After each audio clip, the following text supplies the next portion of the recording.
Autoline Daily is brought to you by Bridgestone, your journey, our passion. Dow Automotive Systems, improving durability and increasing design flexibility with Betamate structural adhesives at dowbetamate.com. And by Hyundai. Experience the 2011 Hyundai Sonata today at HyundaiSonata.com. This is Autoline Daily for December 13, and now the news. In yet another sign that electric cars might not catch on as fast as some automakers expected, Nissan is stopping production of a battery plant in Portugal. The company says the 4 battery plants it already has is enough to meet expected demand. Longtime industry executive Sue Cischke is retiring from the Ford Motor Company, where she was Group Vice President for Sustainability, Environment, and Safety Engineering. Before working at Ford, she was at Chrysler, and Cischke will be replaced by Robert Brown, who had been handling the same responsibilities at Ford of Europe.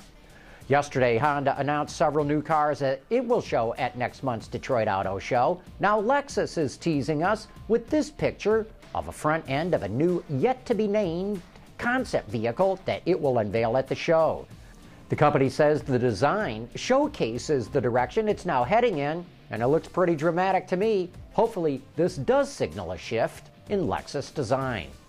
All year, we've been following the story of China restricting sales of rare earth metals, which are needed to make electric motors for EVs and hybrids. Automakers have been scrambling to find new sources as a result, and now Bloomberg reports that a subsidiary of Toyota is forming a partnership with Canadian mining company Metamic Explorations to help speed up production of rare earth metals and to buy all of the mine's output as well. Last week, Chrysler taunted us with a few teaser shots of Dodge's latest compact car, the Dart. Now it's hinting at what's going on inside. It will offer 12 exterior colors and a whopping 14 different interior trim combinations.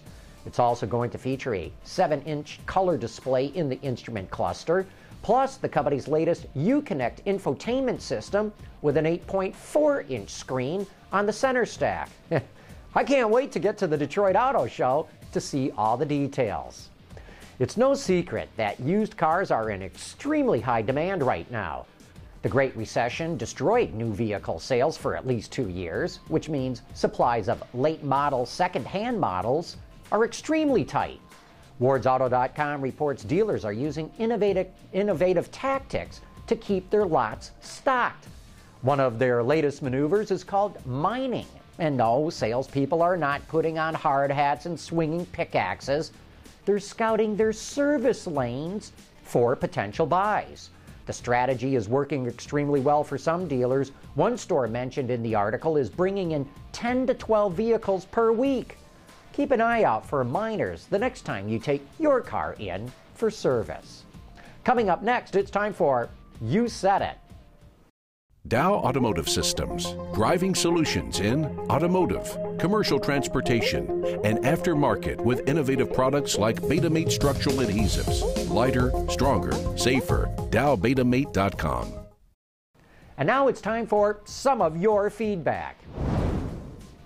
A lot of you had a lot to say about our report that a bipartisan group in the U.S. House of Representatives is trying to stop the EPA from allowing E15 gasoline to be sold. Jesse wrote in to say, E15 equals higher gas bills, lower fuel economy, and higher auto repairs when that crap starts eating away at the parts not made to accept it.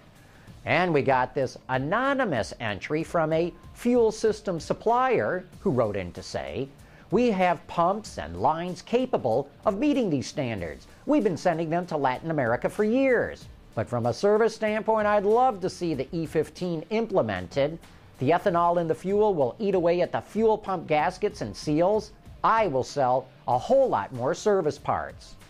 Tom of North Cal weighs in by saying, none of my friends and associates drive E85s.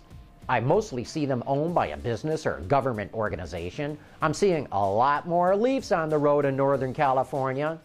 But then Kit Gerhardt says, everyone was predicting doom and gloom when E10 came along, but my 86 VW and my 77 John Deere lawn tractor work fine on E10. and neither has ever had any fuel system problems. Is there any reason that a little more ethanol would destroy fuel systems? Probably not. And Kid, I agree.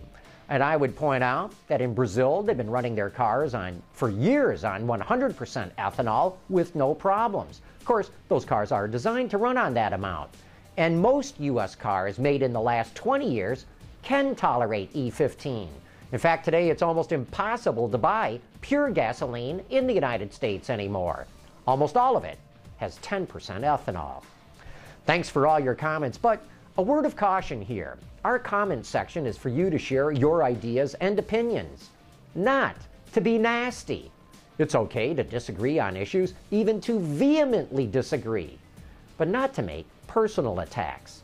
We want to encourage participation, and we're going to block out people who we think step over the line. Hey, a programming note, I'm going to be out of town for the next 2 days covering the launch of the 2013 Chevy Malibu, but don't worry. Michelle Krebs, senior analyst and editor-at-large at Edmunds.com, and Christy Schweinsberg from Ward's Auto will be filling in for me. And that wraps up today's show. Thanks for watching. We'll see you tomorrow.